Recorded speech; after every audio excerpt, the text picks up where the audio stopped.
Bonjour! Aujourd'hui, je vous propose de réaliser avec moi des bouchées au chocolat, caramel et noix. Très facile à réaliser et super bon au goût.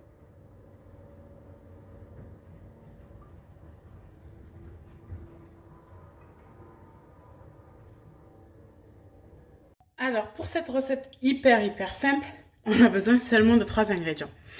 Du chocolat pâtissier, noir ou au lait. Bon, moi, vu que le noir c'est mon préféré, j'utilise le noir, mais vous pouvez très bien utiliser au lait ou même blanc. Mais bon, je pense que blanc, ça fait trop sucré. Des cerneaux de noix, du lait concentré sucré.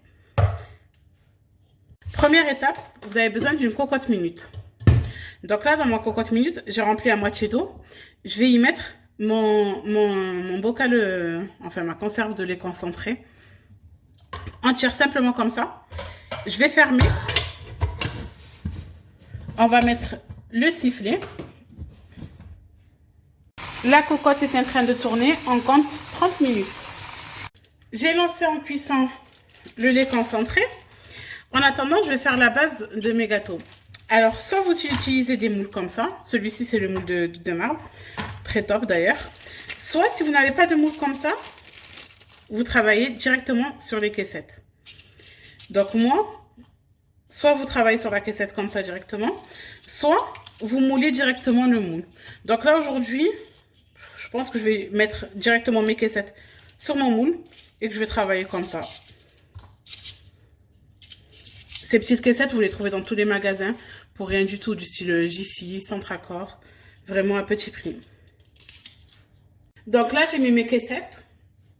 Maintenant, je vais venir faire fondre la moitié de ma tablette pour mettre un peu de chocolat dans chaque caissette pour faire notre base de nos bouchées aux noix et au caramel. Donc ça, c'est du chocolat pâtissier qui fond très bien au micro-ondes. J'ai fait fondre mon chocolat.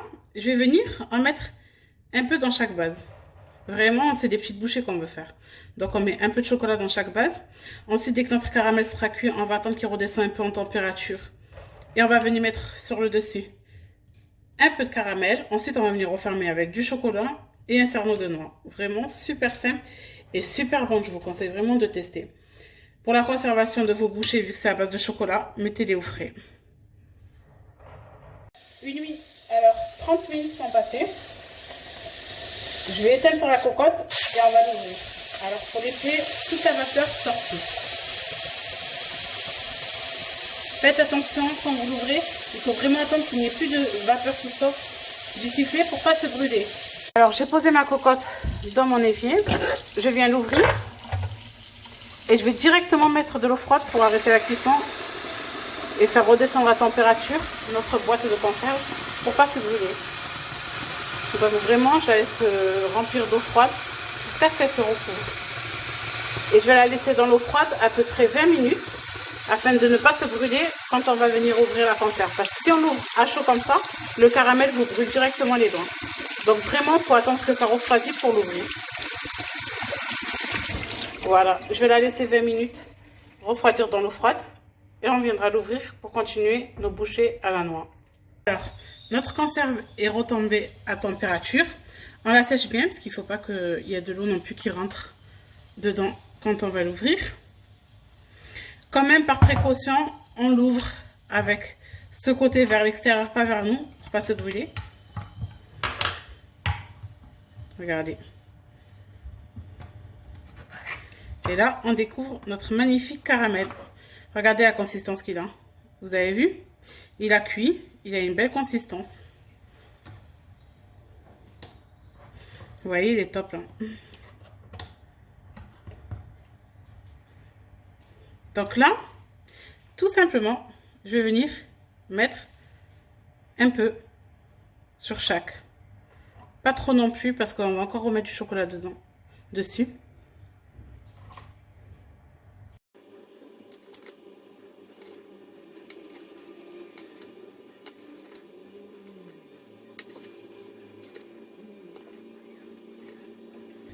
Voilà, j'ai rempli. Ce qui me reste de mon lait concentré cuit, je ne le jette pas. Je vais le garder, je vais l'utiliser pour faire des verrines. Je vous montrerai, je vous filmerai aussi la recette. Comme ça, au moins, ça vous fera 2 recettes en une. Donc filmez-le et placez-le au frais. Vous pouvez le garder facile une semaine comme ça au réfrigérateur. Sans souci. Donc moi je l'utiliserai pour des verrines de main.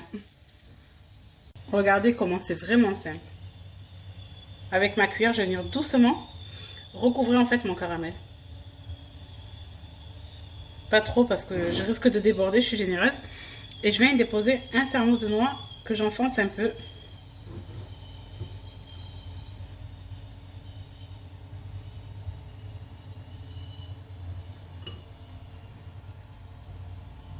Donc je vais recouvrir toutes mes caissettes de chocolat avec un cerneau de noix et je reviens vers vous pour la suite. Voilà, regardez, j'ai fini de tous les remplir. Maintenant, je vais les mettre au frais afin que le chocolat tienne. Selon la période où vous les réalisez, vaut mieux les garder au réfrigérateur pour une longue conservation. Donc voilà, regardez, ça a bien pris au frais. Vous voyez, on a un beau dégradé, un beau mélange. Donc j'espère que ma recette de petites bouchées au chocolat et à la noix et au caramel vous a plu. N'hésitez pas à liker ma vidéo et à vous abonner à ma chaîne YouTube.